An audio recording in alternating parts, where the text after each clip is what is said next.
My husband said coldly, "You'll be okay going to the hospital alone, right?" I replied, "I swear I'll make your life a nightmare. My name is Emma, and I'm currently 9 months pregnant.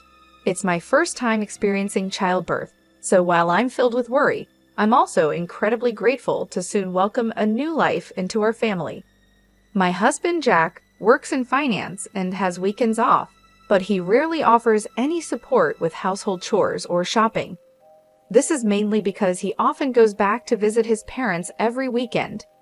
Jack has a close bond with his family, and since their home is nearby, he ends up spending almost every weekend there without a specific reason. Since I became pregnant, I've been careful about lifting heavy things for my daily routine, especially when buying items like bags of flour, and understanding friends often help out. My day usually starts early, making breakfast for Jack before seeing him off to work.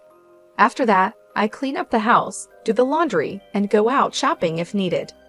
Once I'm back, I start preparing dinner. Only after completing these tasks do I get some time to rest. After taking leave from work, I took up blogging.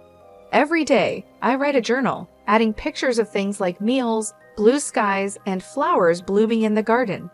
Many friends leave comments, and this small joy has become a daily ritual for me. One evening, as I was preparing dinner, my husband returned home as usual. He tossed his bag and jacket on the sofa carelessly, and I picked them up, hanging them on the coat rack. "Welcome back, Jack. I made spaghetti for dinner." "I'm taking a shower," he said flatly and headed straight to the bathroom. It's been 3 years since we got married, and I've rarely seen any kindness or consideration from him. Sometimes I wonder if this is what marriage is supposed to be like, but I've come to accept it. When Jack returned in his pajamas, I handed him a glass of juice. "Where's the beer?" he asked, glancing at the bar. "Oh, sorry, I forgot to buy it today. I'll get some tomorrow." "Seriously, go to the store now." His tone changed instantly, and anger was evident in his voice. I was annoyed. Why was he asking his pregnant wife to do this? If you want it so badly, why don't you go get it yourself? It's hard for me to move around with this big belly. At that, he grew angrier and started yelling. "You're the one who forgot to buy it. Just because you're pregnant doesn't mean you get special treatment." My mother always said it's important to keep active during pregnancy. Knowing he doesn't calm down easily when mad, I reluctantly decided to go to the store. When I arrived, I ran into Hannah, a neighbor. "Oh, Hannah, good evening." "Evening, Emma. Forgot to buy something." "Yeah, I ran out of sauce." Hannah's cheerful voice lifted my spirits a bit. Jack really wanted beer, so I had to come and get it. Why didn't he just come himself? That's what I said, but it didn't get through to him. "Sounds like you're having a rough time, Emma." After walking together for a while, Hannah and I parted ways at the corner. When I got home, Jack was sprawled out on the sofa watching TV, not having even cleaned up after dinner. "What took you so long? What were you messing around for? Give me the beer." Jack's harsh words made my heart ache, but I handed him the beer silently and began tidying up the kitchen. How could he say such things, especially when I'm pregnant? I wanted to argue, but I knew it would lead to another fight, so I stayed quiet. I ate dinner, took a bath, and went to bed. The next morning, Jack acted as if nothing had happened. It seems like he's the type to forget things after sleeping, but I couldn't forget his harsh words. I consciously ignored him. What's with the attitude? Don't take it out on me. I'm heading to work, so try to be a little more considerate. You know the value of gratitude, right? I felt like shouting that he should apply that to himself, but I sighed deeply instead. "Be careful, and I want dinner tonight. See you." With no further explanation, Jack left. I did my usual chores and went shopping. Since Jack said he wouldn't be home for dinner, I made a light meal for myself. But just as I was about to eat, I heard Jack's unexpected return. I rushed to the entrance. "I'm back, but you said you wouldn't need dinner." "Yeah, but plans changed. I'm hungry. Do you have food? I only made enough for me today." Jack's face twisted with anger. "Didn't you even think I might come back? This is unbelievable. He went to the dining table, saw the meal, and his expression darkened. What's this supposed to be? I wonder if you're even doing your duties as a wife. Don't waste the money I work for. I quickly prepared something for him, trying to keep him from getting angrier. Maybe you should take some cooking lessons from my mom. Your cooking's lacking. Again, with the comparisons to his mother. Doesn't he realize how hurtful those words are? I can't eat this. Go get something. My heart sank even more. I'm already ready for bed. Can't you go? Forget it. First, you forgot the beer. Then you don't make dinner. It's frustrating. I'm going to my parents' place. He stormed out, and alone in the house, I felt a strange sense of relief. The next morning, I got a call from his mother, who scolded me for not serving Jack properly. She called it moral harassment. I explained, but she didn't listen, so I apologized. After the call, my mood sank. Since Jack wasn't home, I decided to have a late brunch. But I knew Jack would return, and my anxiety grew. I decided to make a special dinner, shopping with care and even adding his favorite beer to the cart. I shortened my blog time to cook. The table was set beautifully, like for a special occasion. With this, he should be satisfied. I waited, but he didn't show. I tried calling, but no answer. An hour passed, then 2. Finally, he came back, drunk.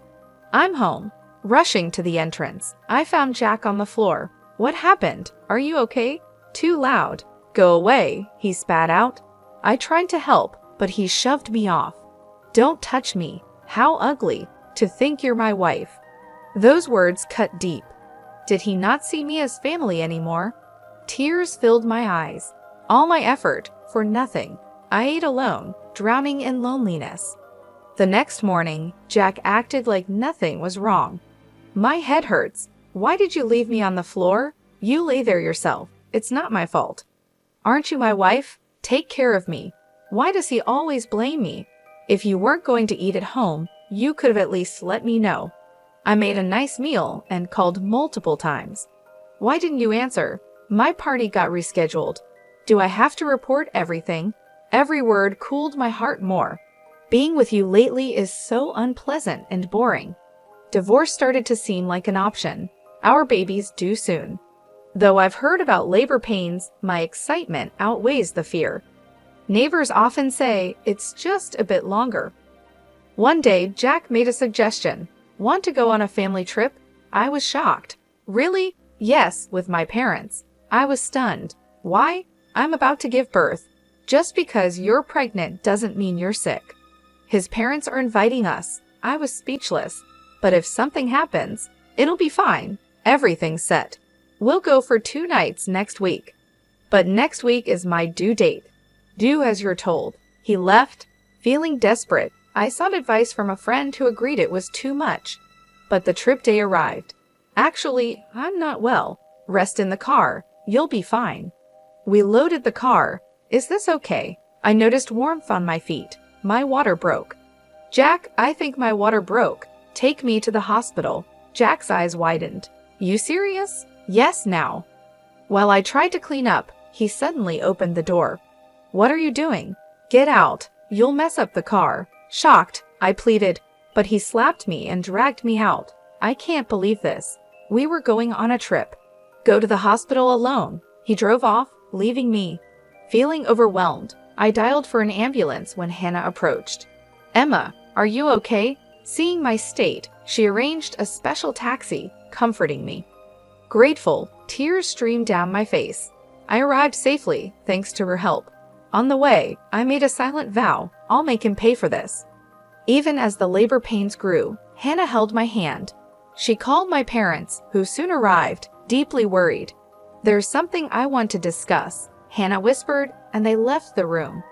My pain intensified, and my phone vibrated. Who is it? My parents answered, frowning. It's Jack. I took the call. Help me. But I couldn't talk and hung up. Despite my parents turning off my phone, he kept messaging. After some time, I finally heard my baby's cry. Exhausted, I saw my parents and Hannah smiling warmly before I closed my eyes to rest. When I woke up, my parents were beside me, "Are you okay?" my mother asked. Still feeling tired, I noticed Hannah was gone. Responding to my look, my mother said she left earlier. Grateful, I promised to thank her after being discharged. Checking my phone, I saw countless missed calls from Jack. But I felt no hope. One friend visited, and I shared what happened. Shocked, she said, "He deserves to be punished." Later, my parents asked, "What's your plan?" I told them I was considering divorce. They supported me. After discharge, I stayed at my parents' home. Jack visited, but the hospital staff didn't let him in. The next day, Hannah came, holding a fruit basket. "You seem better, but don't overdo it," she said. "Thank you for everything." I expressed my gratitude. Hannah laughed. "What matters is you and the baby are healthy." I bowed deeply. "I'll visit soon to thank you." Hannah chuckled. "My husband's furious. I'm sorry for dragging you into this mess," I said. "Don't worry, you owe me," she teased. I realized Hannah's true nature. She was the wife of Jack's company's CEO. Jack never knew. Hannah had suggested talking to her husband, but I declined, not wanting to trouble her. But this incident pushed her to act. I was overwhelmed by her support. Jack kept messaging, but I ignored him. Thinking of divorce, I felt clear-headed. Preparing to leave, a friend showed me a viral video. It was of Jack yelling at me in the car. His details, even his company, were exposed. Now, he's under heavy criticism online. Jack made excuses like, "I had a travel commitment." His parents, too, faced backlash. My phone rang. It was my mother-in-law. "Answer and tell her off," my friend urged, but I didn't have the energy. Calls from Jack, his father, and mother filled my log. Even hospital staff noticed and supported me. As my discharge approached, I worried they might be outside. "Don't worry," my parents reassured. Yet I still felt uneasy for my baby's safety. But that worry vanished when men in black suits surrounded me. One opened the car door gently. "Don't worry, we're here on her request." My parents smiled. "See? Nothing to worry about." I got in the car smoothly, Jack and his parents helpless against the bodyguards. I felt immense gratitude for Hannah. My parents agreed, saying, "We must repay her kindness." I started a new chapter, but Jack and his family kept contacting us. I mailed the divorce papers, but they didn't respond. One day, my in-laws called. My father answered, and they arrogantly said, "She's family, so she shouldn't complain." My father retorted, and they hung up. We decided to consult a lawyer, and he agreed to help. When he contacted Jack, my husband was initially defiant, but soon caved. "We'll handle it ourselves." The lawyer calmly replied, "This is on Emma's request." Jack fell silent. Mention of court made him panic. "I don't care about the kid. No need for support." My lawyer explained the legalities, but Jack refused to understand. "We'll see you in court," he said. His parents panicked and agreed. Shocked, I realized how foolish I'd been to marry him. Hannah laughed. "How about garnishing his retirement?" Overwhelmed by her insight, I got a call from my lawyer. Jack wanted to apologize in person. We agreed to a call with the lawyer present. "Apologize and I'll forgive you," he demanded. "The house is a mess. All your fault." Calmly, I said, "Just so you know, this is recorded." "Wait, I was joking. Let's start over." I hung up. Handing the recording to the lawyer, I asked, "Can this be used?" He sighed. "He's incorrigible." My parents agreed. At some point, I realized I was enjoying this. Divorce wrapped up quickly. Child support and property were settled. Thanks to Hannah's husband, Jack was fired. Unable to pay his loans, he returned home, struggling with part-time jobs. His parents faced rumors and lived in unease. Surprisingly, social backlash seemed harsher than legal punishment. With matters settled, my baby and I visited Hannah's home. She and her husband doted on my baby, making us feel welcomed. Our families became close. Hannah's son was my age, and our relationship unexpectedly blossomed. A few years later, I realized I might actually become part of Hannah's family after all. Life truly is unpredictable. My child, my new life with the support of Hannah's family gave me a renewed sense of purpose. Watching my child grow up in a healthy, loving environment filled me with hope and joy. As life took unexpected turns, I realized that sometimes endings are just new beginnings in disguise. It wasn't just about escaping an abusive relationship. It was about rediscovering myself, finding my inner strength, and creating a life filled with love, laughter, and lasting happiness. Truly, life is unpredictable.